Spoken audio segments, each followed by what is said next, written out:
मैं नहीं जानता था कि मेरे साथ ऐसा कुछ होगा। मैं तो बस अपने लिए और अपने परिवार के लिए ही यह सब किया था। बट जो भी किया था मैं बहुत गलत किया था। किसी लड़की के साथ मुझे ऐसा नहीं करना चाहिए था। मेरा मालिक मुझे अपनी 17 साल की बेटी के साथ उसके कमरे में गुजारने के लिए कह दिया और बंद कर दिया। कहा आज रात को अच्छे से मज़े करो। मैं हैरान था कि कोई अपने ही घर लड़की के साथ ऐसे कैसे कर सकता है। वह थी तो बहुत ही खूबसूरत। वह बेचारी बेहोश हो चुकी थी। उसे मैं सोता हुआ समझ कर के मेरी नीयत भी ख़राब हो गई और पूरी रात मैंने उसके साथ जो किया उसने तो मेरी ज़िंदगी ही बदल कर रख चुकी थी, क्योंकि उसने मुझे बहुत ज़्यादा ही अच्छा फील। मैं यहाँ सब कुछ जो भी हुआ मैं उसे भूल नहीं पाऊँगा कभी भी अपनी ज़िंदगी में, क्योंकि मैं ऐसा बिल्कुल भी एक्सपेक्ट नहीं किया था कि ऐसा कुछ एक दिन मेरी ज़िंदगी में होगा और मेरी ज़िंदगी इतनी बड़ी करवट ले लेगी। मेरा नाम समर शर्मा है। मैं इस वक्त जॉब की तलाश में इधर उधर भटक रहा था। मैं अपनी जॉब के लिए बहुत ज़्यादा ही परेशान हो रहा था।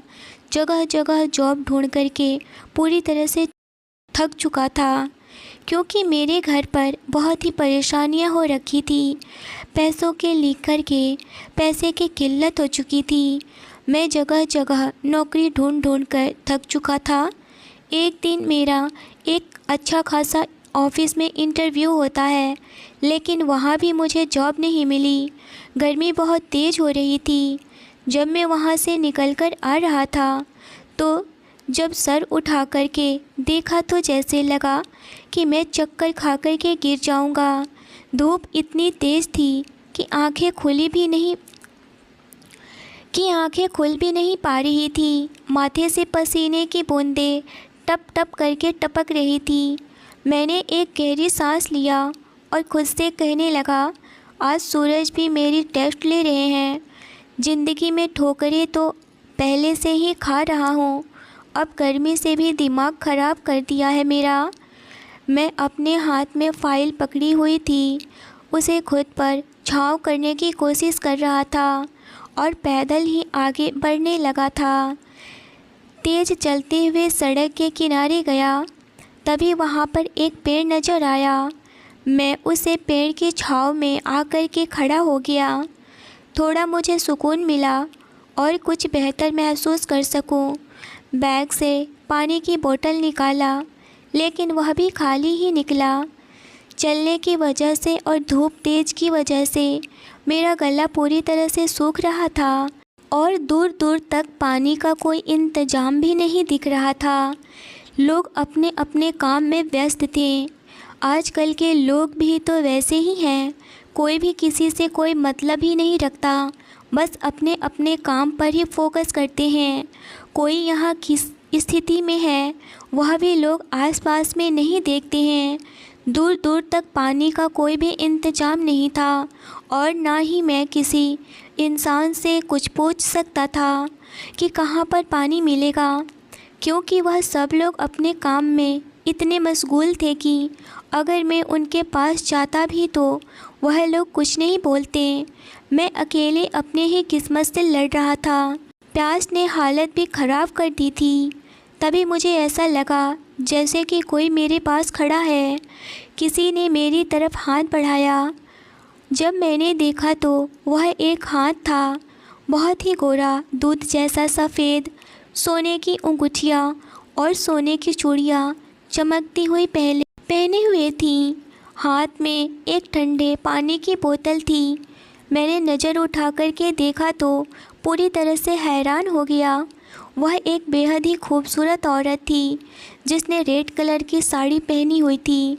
उसकी उम्र लगभग 36 साल की रही होगी, लेकिन उसे देखकर कोई भी नहीं कह सकता था कि वह इतनी बड़ी होगी। उसकी बॉडी, उसकी स्किन, उसकी आँखों की चमक और होठों की मुस्कान, सब कुछ इतना परफेक्ट था कि जैसे किसी मॉडल की तस्वीर हो। उसने कहा, यह लो पानी पी लो, तुम्हें प्यास लगी होगी ना। मैं काफ़ी देर से तुम्हें ऑब्जर्व कर रही हूँ। तुम बहुत परेशान लग रहे हो। मैं चुपचाप बोतल ले लिया क्योंकि मुझे बहुत ज़्यादा ही प्यास लग रही थी और मुझे इस वक्त पानी की बहुत ज़्यादा ज़रूरत थी और मैं वह बोतल मुंह से लगा लिया और एक सांस में ही पूरा पानी ख़त्म कर दिया। वह लेडी बेहद ही अमीर लग रही थी, बड़ी सी गाड़ी में आई हुई थी। उस गाड़ी में 2 आदमी और भी बैठे हुए थे और उसका रहन सहन देखकर अंदाज़ा लगाया जा सकता था कि वह किसी करोड़पति आदमी की पत्नी थी। मैंने उसका शुक्रिया अदा किया और कहा, मैडम, मैं यहाँ पास में ही एक ऑफ़िस में इंटरव्यू देने आया हुआ था, लेकिन जॉब नहीं मिली, बल्कि कोशिश कर चुका हूँ, लेकिन मेरी किस्मत साथ दे ही नहीं रही है कि मैं फिर से उसे थैंक यू कहा और घर की तरफ जाने के लिए अपना कदम बढ़ाया। मेरे घर पर मेरे बूढ़े बीमार पिताजी, छोटे भाई की पढ़ाई और मेरी एक छोटी सी बेटी जिसे मैं हमेशा अपने पलकों पर बिठा करके रखना चाहता था। मैं उसे चाह कर भी कोई भी कमी नहीं करना चाहता था, उसे दुनिया की हर खुशी देना चाहता था, मगर मैं मजबूर था। मेरी कमाई नहीं हो पा रही थी, मेरे पास पैसे नहीं थे, मैं बाप का, भाई का और बेटे का फ़र्ज़ नहीं निभा पा रहा था। वहीं किसी तरफ से इधर उधर छोटी मोटी काम करने में गुजारा किया करता था। कुछ पैसे पहले के रखे हुए थे, उसी से भी काम चलाते रह रहा था, मगर अब वह भी ख़त्म हो चुके थे। जी हाँ, मेरी शादी हो चुकी थी और मेरी पत्नी भी बहुत ही नेक दिल और खूबसूरत थी, मगर एक दिन अचानक से उसे दिल में दर्द उठा और हॉस्पिटल में एडमिट हो चुकी थी, मगर पैसा न होने के कारण मेरी पत्नी की जान नहीं बच पाई। तब से मैं समझ गया कि पैसे की अहमियत क्या होती है। मैं अब नहीं चाहता था कि मेरे घर पर पैसे की कोई भी तकलीफ़ हो। सुबह खाना अच्छे ढंग से मिल जाता तो शाम को खाने के लिए सोचना पड़ता। घर की सारी जिम्मेदारी मेरे कंधे पर थी। पैसों की तंगी के कारण से ज़्यादातर पैदल ही चलने की कोशिश करता था। मैं वहाँ से निकल ही रहा था कि अभी अपना कदम बढ़ाया ही था कि मुझे महसूस हुआ कि कोई मेरा पीछा कर रहा है। जब पीछे मुड़कर देखा तो वही रेड साड़ी वाली औरत थी।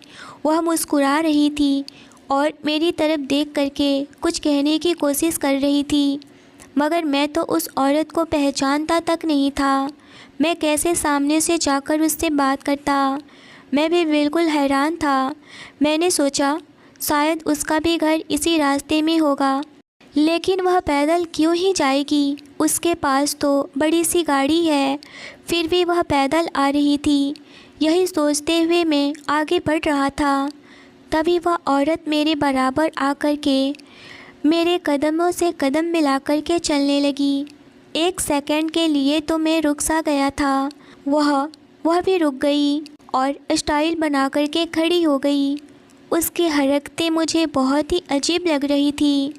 मुझे तो वह कोई मेंटल सी औरत लग रही थी, लेकिन सवाल यह था कि इतनी खूबसूरत औरत मेरा पीछा क्यों कर रही थी।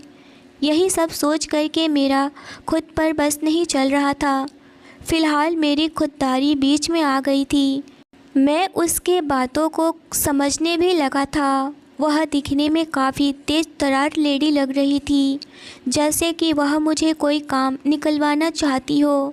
जब मुझसे रहा नहीं गया तो मैंने घूर करके उसकी तरफ देखा और पूछा, क्या काम है मैडम जी? आप मेरा पीछा क्यों कर रही हैं? क्या चाहती हैं आप मुझसे? आप अगर कहें तो मैं वहाँ पानी की बोतल का पैसा आपको दे देता हूँ, शायद आपको वही चाहिए होगा। मैंने वैसे आपको तो शुक्रिया भी कह दिया था, अब क्या करना पड़ेगा मुझे? पैसे चाहिए तो वह भी बोलिए, मैं वह भी देने के लिए तैयार हूँ। मेरी बात सुनकर के वह मुस्कुरा दी। उस वक्त उसने अपने पास से एक पैकेट में भरे हुए कुछ उसमें थे, वह मेरे हाथ पर रख दी। यह देख कर के मैं बहुत ज़्यादा हैरान था, आखिर इसमें क्या हो सकता है और यह औरत मुझे क्यों दे रही है। यह सब जब मैं वह पॉकेट खोला तो मुझे झटका सा लगा। उसमें पूरे नोटों की गड्डियाँ थी। इतनी बड़ी रकम मैं तो कभी देखा भी नहीं था। मैं अपनी आंखें फाड़े हुए उस नोटों की घड़ियों को देख रहा था, लेकिन अंदाज़ा हो गया था कि यह रकम करोड़ों में थी। मेरे तो हाथ कांपने लगे थे यह सब कुछ देखकर, और अचानक से इतने सारे पैसे मैंने अपनी लाइफ में एक साथ नहीं देखा था। इधर मेरी जेब में सिर्फ कुछ सिक्के ही रहा करते थे, उधर यह करोड़ों मेरे सामने रखे हुए थे। मैं पूरी तरह से चकरा सा गया था। तभी वह लेडी बोली, यह पैसे तुम्हारे हो सकते हैं जब तक तुम मेरी कही हुई बातों को अच्छे से करो, तब जाकर के तुमको यह सारे पैसे मिल जाएंगे, जिससे कि तुम्हारी सारी प्रॉब्लम दूर हो जाएंगी। मैं इन्हें तुम्हें दे दूँगी। क्या तुम इन पैसों के मालिक बनना चाहोगे? उस लेडी की बात को सुनकर मैं पूरी तरह से हैरान और परेशान भी था। आखिर किस काम के लिए वह मुझे इतने करोड़ों रुपए दे रही है? वह पूछने लगा, मैडम आप मुझे यह करोड़ों रुपए क्यों देना चाहती हैं? हम तो एक दूसरे को कभी जानते तक नहीं हैं और ना ही कभी मिले हुए हैं, ना कोई पहचान है। मैं आपके लिए कोई काम नहीं किया है, फिर आप मुझे इतनी बड़ी रकम क्यों दे रही हैं? आपका क्या वजह है? आप मुझे बेवकूफ़ बना रही हैं क्या? इस बात पर वह लेडी मेरी आंखों में आंखें डालकर बोली, मैं तुम्हें कुछ बताना चाहती हूँ, लेकिन यहाँ नहीं, चलो किसी और जगह पर बैठकर तसल्ली से बात करते हैं। वह मेरे आगे आगे चल रही थी और मैं उसके पीछे पीछे। मेरा दिल एक अजीब सी हलचल पैदा कर रहा था। मैं खुश भी हो रहा था इस वजह से कि मुझे इतने सारे पैसे मिले हैं, मगर एक तरफ मुझे हैरानी भी हो रही थी कि यह औरत सही है भी या मुझे कहीं गलत कामों में फंसा न दे। मैं बहुत ज़्यादा ही डर भी रहा था। आखिर 5 करोड़ रुपए कोई छोटी मोटी रकम नहीं होती है, ख़ास करके मेरे जैसे इंसान के लिए तो बिल्कुल भी नहीं। यह पैसे ज़िंदगी बदलने वाले थे। यह पैसे ज़िंदगी बदलने वाले थे। इतने में पैसों से मैं अपना खुद का कोई काम शुरू कर सकता था। मेरे दिमाग में हज़ारों ख्याल चलने लगे थे। वह औरत मुझे लेकर के एक बड़े से रेस्टोरेंट में पहुंची। अंदर आने के बाद हम दोनों एक कोने में बैठ गए। उसने वेटर से चाय मंगवाई। थोड़ी देर के बाद मैं उसके पास किसी का कॉल आया और वह बात करने के लिए उठकर चली गई। मैं चारों तरफ रेस्टोरेंट में देख रहा था। बहुत बड़ा और सही रेस्टोरेंट था। इसमें अमीर ज़्यादा आया करते थे। हम जैसे गरीब लोग तो यहाँ बाहर भी खड़े होना दुश्वार था। हमारी औकात ही नहीं होती कि हम इस रास्ते में भी होकर के गुजरे, क्योंकि यह रास्तों में चारों तरफ बड़े बड़े बिल्डिंग्स और उस बिल्डिंग्स में कहीं ऑफिस या रेस्टोरेंट या होटल थे, जो कि हमारे बजट में तो बिल्कुल भी नहीं थे। हम बिल्कुल भी सोच भी नहीं सकते कि इस रास्ते से होकर गुजरे। कुछ ही देर के बाद में वह लेडी वापस आई और अपने चेयर पर बैठ गई। चाय भी अब तक आ चुकी थी। उसने कहा, चाय पियो, बातें करते हैं। मन ही मन में सोचने लगा कि न जाने यह लेडी मुझसे क्या करने को कहने वाली है। वह फ़ोन में कुछ कर रही थी, जिसे देख करके थोड़ा घबरा गया था। मुझे डर था कि कहीं वह मुझे कोई ऐसा काम न कह दे जिसे मैं नहीं कर सकता। मैं एक ईमानदार और सुलझा हुआ इंसान हूँ। मैं हमेशा से सादगी से ही जिया था। कोई गैर कानूनी या गलत काम करके मैं बिल्कुल पैसा कमाना नहीं चाहता था, और मैं फंसना बिल्कुल नहीं चाहता था। अगर मैं फंस जाता तो मेरे घर परिवार का क्या हाल होता, मैं अच्छे से सोच सकता था। थोड़ी देर के बाद उसने फ़ोन साइड में रख दी और मेरी चाय ख़त्म हो चुकी थी। फिर उसने जो भी बात कही उसे सुनकर मेरे होश उड़ गए। वह बोली, मेरी इकलौती बेटी है, उसके साथ में रहना है, कुछ दिन और रातें बितानी होगी। वह मेरी बेटी बहुत ही अच्छी है, मैं उसका बहुत ख्याल रखती हूँ। मेरी बेटी को लड़कों में बहुत ज़्यादा ही इंटरेस्ट है। वह हमेशा क्लब होटल में पार्टी करने जाया करती है। यकीन मानो, वह तुम्हारे जैसे हैंडसम लड़के के लिए तो पागल हुए फिरती है। कल उसका बहुत ख़ास दिन है और मैं चाहती हूँ कि उसे कोई ख़ास गिफ्ट दूँ। मैं उसे तुम्हें गिफ्ट करना चाहती हूँ। उसकी बात सुनकर मैं अंदर तक हिल गया। मैं तो कभी सोच भी नहीं सकता था कि कोई माँ अपनी ही बेटी के लिए ऐसा सोच सकती है, और एक मिनट के लिए मान ले तो वह उसकी लड़की ना भी हो तो ऐसे कोई भी औरत नहीं करती है।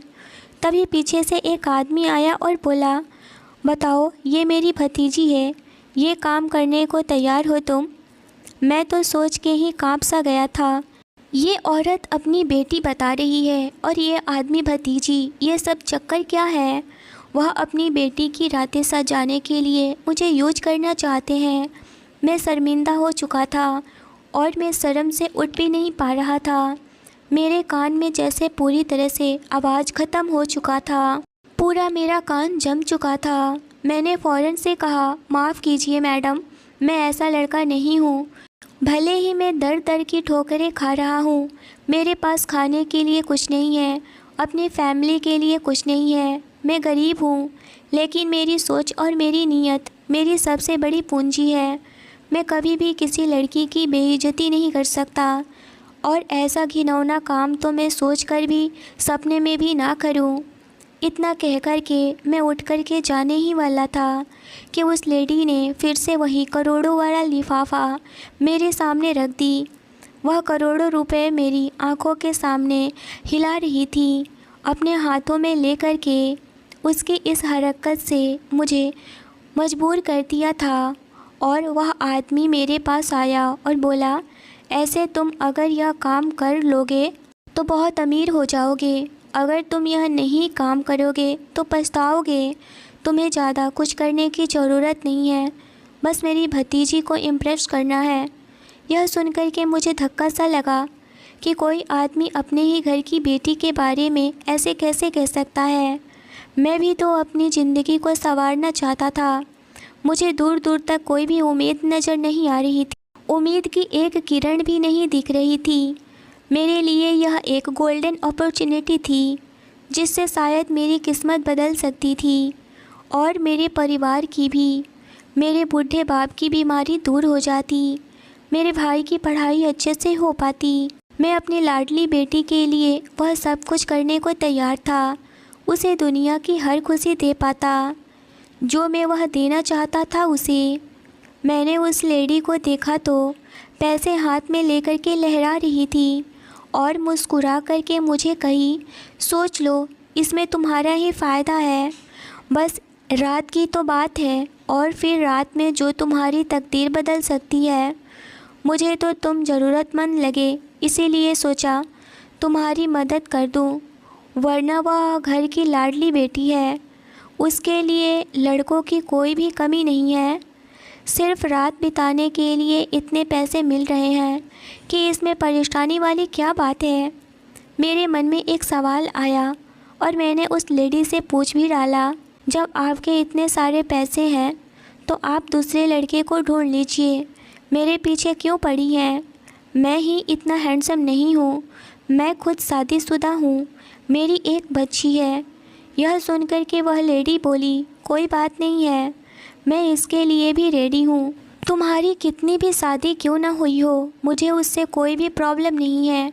और रही बात मेरी लड़की के लिए लड़के की कोई भी कमी नहीं है, वह तो सच में नहीं है, मगर एक कमी है कि वह हर एक दिन लड़के बदलती रहती है। एक लड़के से वह हर रोज़ नहीं मिल सकती, उसे हर रोज़ नए नए लड़के चाहिए होते हैं। इसीलिए मैं बोल रही हूँ, और तुम मुझे बेहद अच्छे लग रहे हो, और मैं इतना समझता हूँ कि तुम मेरे काम में खरे उतरोगे, या फिर तुम इस काबिल ही नहीं हो कि किसी लड़की के साथ। तभी उस लेडी ने उस आदमी की बातों को सुनकर बीच में बोली, तुम कुछ ज़्यादा ही बोल रहे हो। वह आदमी उस लेडी की तरफ देखते हुए चुपचाप हो गया। तभी मैं बीच में बोला, आप बिल्कुल गलत सोच रही हैं, मेरी शादी हो चुकी है और मैं एक बच्ची का पिता भी हूँ। यह सुनकर के वह खामोश हो गई और मुस्कुराने लगी, जबकि मैं बहुत शर्मिंदा हो गया था। मैं सोच रहा था कि क्या करूँ क्या नहीं। इस लेडी की बात मान लूँ या इनकार करके घर वापस लौट जाऊँ।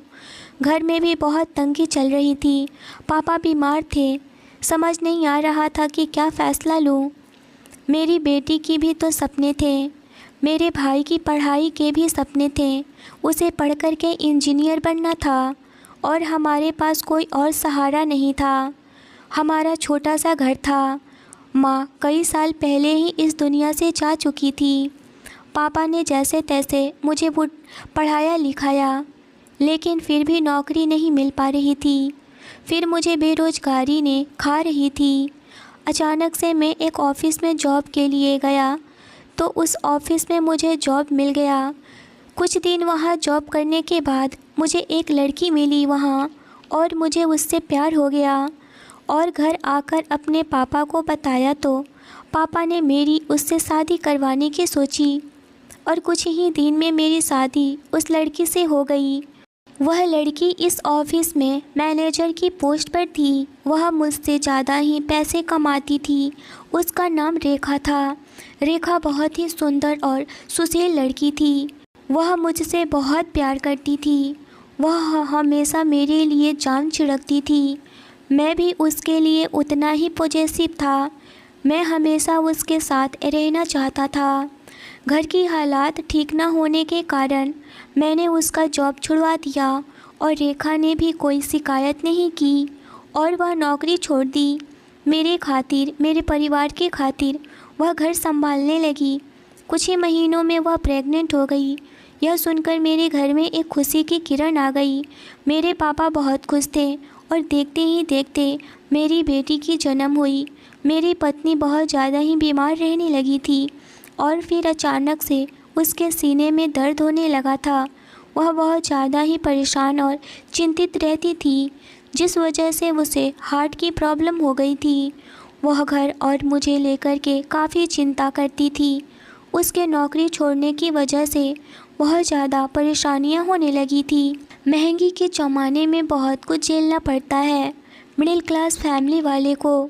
इसी परेशानी की वजह से मेरी पत्नी झेल नहीं पाई और बीमार पड़ने लग गई थी। पैसा न होने के कारण मैं उसे बचा नहीं पाया और उसकी देखभाल की वजह से मेरे ऑफिस के काम भी छूट गए थे। मैं फिर से उसी जगह पर आ गया था जहाँ से मैं पहले चला था। आज मैं बहुत ज़्यादा ही खोखला हो चुका था, टूट चुका था, क्योंकि मेरी पत्नी अब इस दुनिया में नहीं थी जिसे कि मुझे हौसला मिलता था।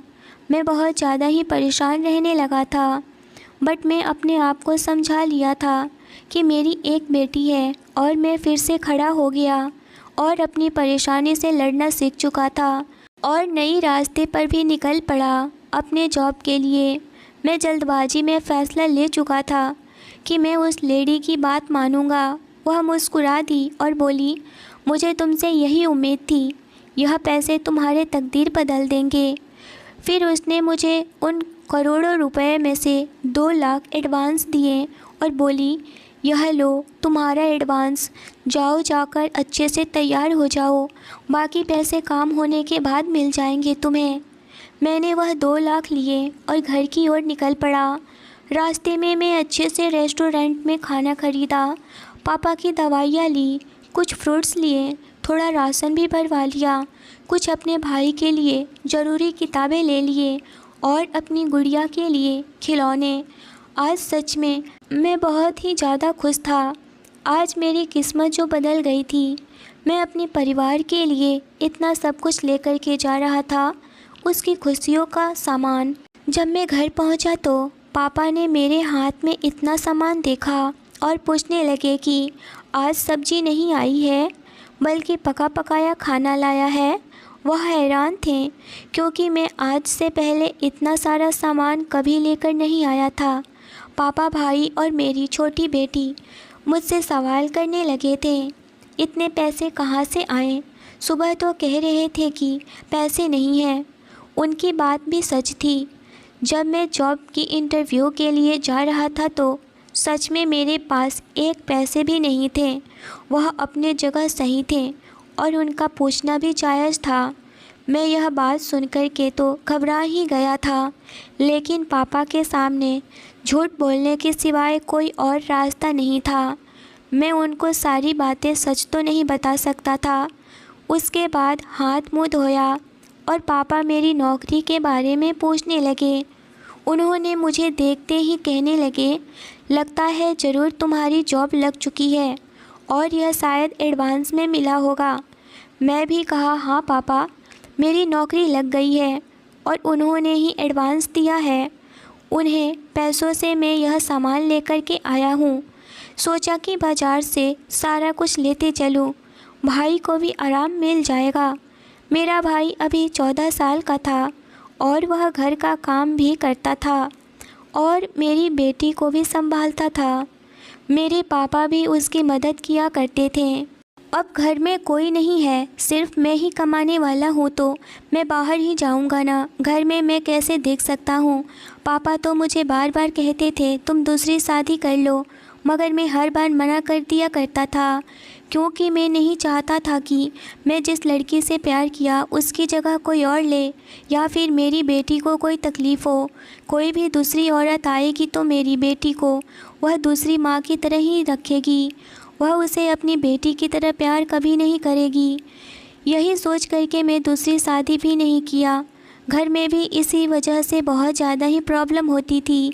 मेरा भाई ही पूरे घर को संभाल करके रखा हुआ था। वह घर की स्थितियों को देखते हुए अपने मन को भी मार चुका था। वह आगे पढ़ना चाहता था, मगर वह पढ़ नहीं पाता था घर को संभालने के चक्कर में। आज पहली बार उसे खाना बनाने से छुट्टी मिली थी।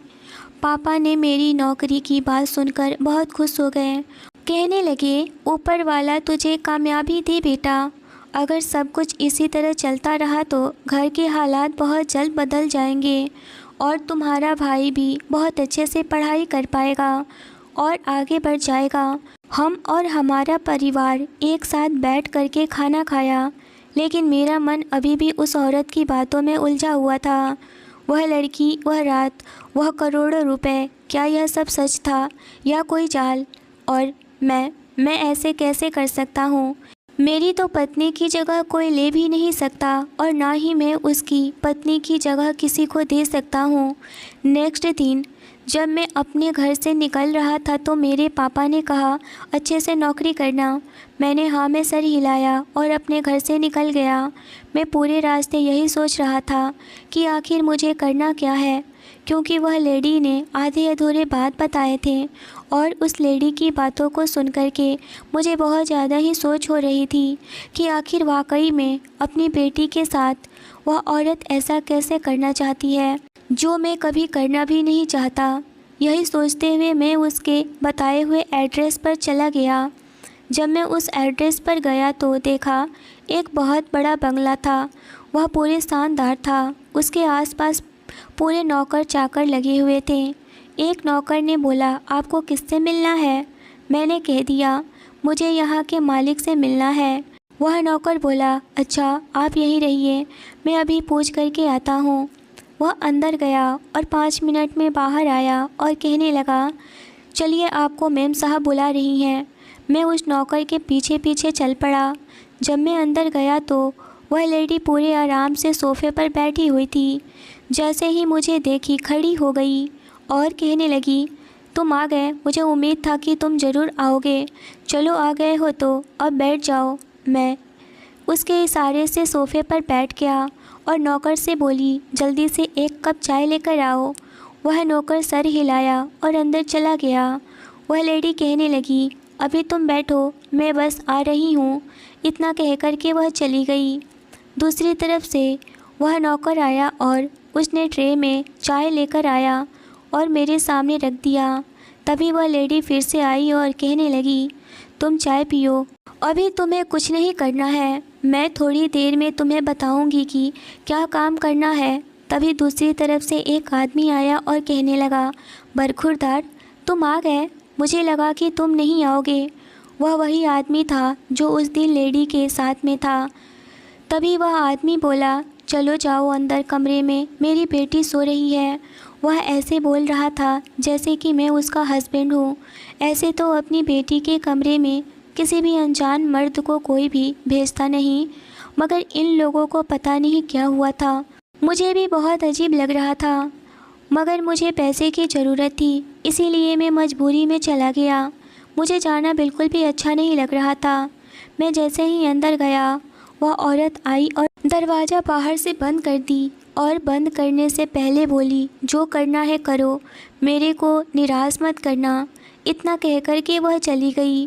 मैं जैसे ही उस लड़की पर एक निगाह डाला, मैं पूरी तरह से सन पड़ गया था, क्योंकि वह लड़की नहीं बल्कि एक मोम की गुड़िया लग रही थी, एकदम इतनी खूबसूरत कि मैं अपने होश हवास खो बैठा।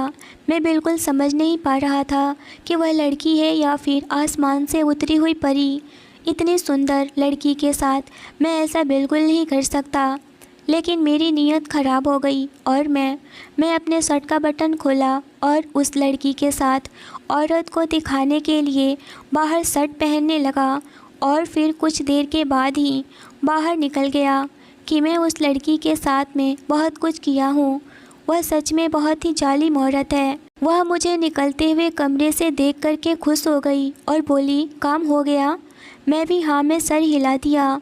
वह मुझे सारे पैसे दे दी और मैं लेकर के अपने घर को चल पड़ा। मुझे बिल्कुल भी समझ में नहीं आ रहा था कि मैं उस औरत के बहकावे में आया कैसे। मेरे घर में इतने सारे पैसे देखकर खुशियों की बारिश हो गई। मैंने वह सारे पैसे बहुत ही इंतजाम से रखे ताकि हमारे फ्यूचर में काम आ सके। अब हमें कोई भी खाने पीने की दिक्कत नहीं होती थी। ऐसे ही करके कुछ दिन बीत गए। अचानक से वह औरत मेरे घर पर आ गई और कहने लगी, तुमने मेरी बेटी के साथ में क्या किया है? चलो मेरे साथ। और उसके साथ 2 पुलिस वाले भी आए हुए थे। मुझे तो पहले से ही अंदाज़ा था कि यह औरत ज़रूर कुछ खेल खेलेगी मेरे साथ। मैं भी बहुत अच्छे से इंतज़ाम कर लिया था और अपने घर वाले को अच्छे से समझा भी चुका था कि वह लोग परेशान न होंगे। मैं उस औरत के घर गया और वह लड़की वहीं खड़ी होकर के रोए जा रही थी कि पापा, मैं कुछ नहीं किया है। तभी उसके पापा यहाँ के बहुत बड़े जमींदार मालिक थे। वह मेरे पास आए और उन्होंने मेरा कॉलर पकड़ के कहने लगे, तुमने मेरी बेटी के साथ में क्या किया है? यह सब कुछ तुमने ही किया है ना? मेरे पास प्रूफ है इसका, यह देखो। और उन्होंने मेरे सामने एक वीडियो दिखाने लगे। मैं वह देख कर के हैरान था। वह औरत सच में बहुत ज़्यादा ही धोखेबाज थी। तो मैं भी पहले से ही सब कुछ बंदोबस्त कर चुका था। मैं भी अपने फ़ोन में बहुत कुछ रिकॉर्ड कर चुका था और वह सब कुछ उस जमींदार को दिखा दिया कि कैसे वह औरत मेरे पास आई थी और मुझे यह सब करने के लिए बोली थी। जब जमींदार को यह बात पता चली तो वह उस औरत को एक थप्पड़ लगाया और कहने लगा, निकल जाओ मेरी बेटे की ज़िंदगी से। और कहने लगा, निकल जाओ मेरी बेटी की ज़िंदगी से, मेरे घर से। मैंने तुम्हें अपने छोटे भाई की विधवा समझ करके रहने की इस घर में इजाज़त दे दी। इसका मतलब यह नहीं कि तुम मेरे साथ इतना बड़ा धोखा करोगी और मेरी बेटी के साथ भी। वह औरत उस जमींदार की छोटे भाई की पत्नी थी। उसका पति मर चुका था। अपने पति के मरने के बाद उसने अपने ही बॉयफ्रेंड को अपने घर में ला कर के रखी थी। बड़े जमींदार काम के सिलसिले में हमेशा इधर उधर रहा करते थे, इसीलिए वह घर पर बहुत ही दिनों के बाद में आया करते थे। अपनी बेटी जया को वह इस औरत के भरोसे छोड़कर जाते थे, मगर वह औरत ऐसा काम करेगी उन्हें बिल्कुल भी अंदाज़ा नहीं था। वह तो सिर्फ जमींदार की लड़की को बदनाम करके और जमींदार को मार देना चाहती थी और सारा धन हड़पना चाहती थी और अपने बॉयफ्रेंड के साथ में ऐश की ज़िंदगी गुजारना चाहती थी। जब यह सब कुछ बड़े जमींदार के सामने बात खुली तो उनकी तो हैरत की इंतहा न रही। वह पुलिस जो कि मुझे यहाँ तक लेकर आए थे, वही पुलिस अब उस औरत को और उसके बॉयफ्रेंड को कब्जे में कर लिए और उसे ले जाकर के जेल में डाल दिए। जमींदार कहने लगा, बेटा तुमने आज बहुत ज़्यादा ही बड़ा काम किया है। तुमने वह किया है जो मैं वर्षों से नहीं कर पाया था और तुम मेरी बेटी से ही शादी कर लो। मैं उस जमींदार से बोला, साहब मेरी शादी हो चुकी है, मेरी एक बेटी है, मैं कैसे शादी कर सकता हूँ। लेकिन मेरी पत्नी मर गई है, अब इस दुनिया में नहीं है और मैं उसकी जगह कैसे किसी को दे सकता हूँ। वह जमींदार कहने लगे, अगर तुम मेरी बेटी से शादी कर लोगे तो तुम्हारी बेटी फूलों की तरह बड़ी होगी, उसे किसी भी चीज़ की कोई भी कमी नहीं होगी और तुम्हारा परिवार भी हमेशा खुश रहेगा। अगर तुम्हें यह सब कुछ चाहिए हो तो मेरी बेटी से शादी कर सकते हो, क्योंकि मेरी बेटी थोड़ी मेंटली डिस्टर्ब है और उसे सहारे की बहुत ज़रूरत है। तुम यह सब कुछ जानने के बाद भी मेरी बेटी के साथ में कुछ नहीं किए हो तो आगे भी तुम मेरी बेटी को बहुत ही सेफ रख सकते हो। मुझे अब तुम पर पूरा विश्वास है और यह सब कुछ मेरी बेटी का ही है, और अगर तुम शादी कर लेते हो तो यह सब कुछ तुम्हारा हो जाएगा। मैं भी सोचने लगा कि अगर मैं जमींदार की बेटी से शादी कर लूँगा तो मुझे भी बहुत कुछ मिल जाएगा। मेरी बेटी बहुत ही फूलों की तरह, राजकुमारी की तरह यहाँ बड़ी होगी, उसे किसी भी चीज़ की कोई भी कमी नहीं होगी। इसीलिए मैंने इस रिश्ते के लिए हाँ कर दिया।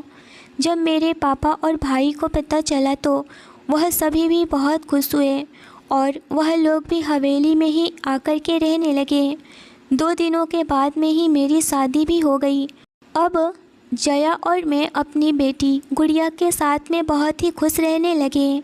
जया मेंटली डिस्टर्ब थी सिर्फ उस औरत की वजह से, मगर वह धीरे धीरे और भी बहुत अच्छा बिहेव करने लगी थी। वह मेरी बेटी को अपनी बेटी की तरह ही प्यार करती थी। सच में मैं जया से शादी करने का फ़ैसला मेरा गलत नहीं था, वह बिल्कुल सही था। वह बहुत अच्छी पत्नी और अच्छी माँ साबित हुई। तो दोस्तों, यह कहानी आपको कैसे लगी मुझे कमेंट करके ज़रूर बताइए। यह स्टोरी अच्छी लगी हो तो स्टोरी को ज़रूर लाइक करिए। चैनल पर पहली बार आए हैं तो चैनल को ज़रूर सब्सक्राइब करिए। चलिए मिलते हैं एक नई कहानी के साथ में, तब तक के लिए मुझे दीजिए इजाज़त। Thanks for watching.